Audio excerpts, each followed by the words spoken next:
This is a major step back for democracy in Niger. President Mohamed Bazoum was the first time that the country saw a democratic transfer of power peacefully since it got independence from France in 1960. We don't know the location of President Bazoum or his safety, and in fact the United Nations Secretary General is saying he's concerned for his safety and well-being and he needs to be released without any conditions.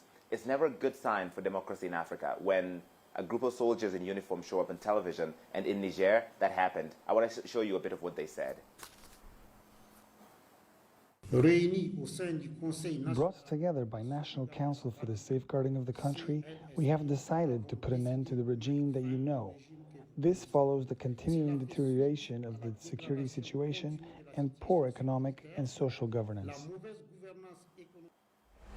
The soldiers say they will maintain their obligations to the national and international community, but obviously the biggest ask right now from the international community is for the release of President Mohamed Bazoum and a return to civilian rule.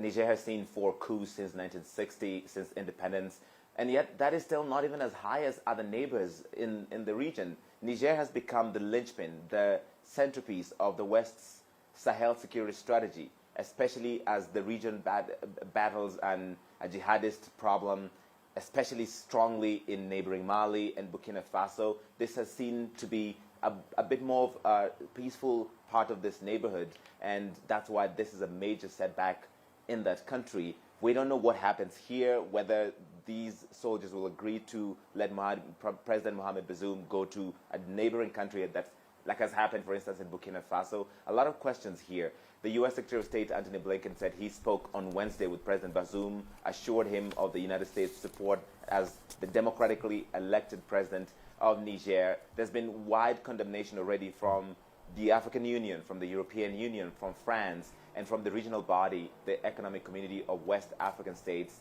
who said that they will hold everybody accountable for the safety and security of the president and his family and all government officials here. But still, early days. It's just after 6 a.m. in Niger. So as people wake up today, they're going to be figuring out what happens now for the country and where does their democracy go from here. And just very quickly, Larry, has there been any kind of protest? We saw a small gathering of people protesting what appeared to be this power grab by the military, but what sort of support does the president, this ousted president, have amongst the population?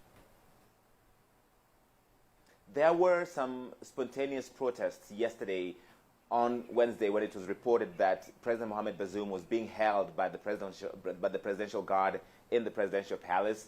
The presidency, the official account, tweeted some pictures of people gathering to show support for their democracy. Again, for a country that's had 4 coups since 1960, many Nigerians want peace and security. They don't want this military man in charge because they've seen the effect that has in their neighborhood. That's why some people showed up to declare support for the president, but now he's gone. So they're going to have to go back to the drawing board.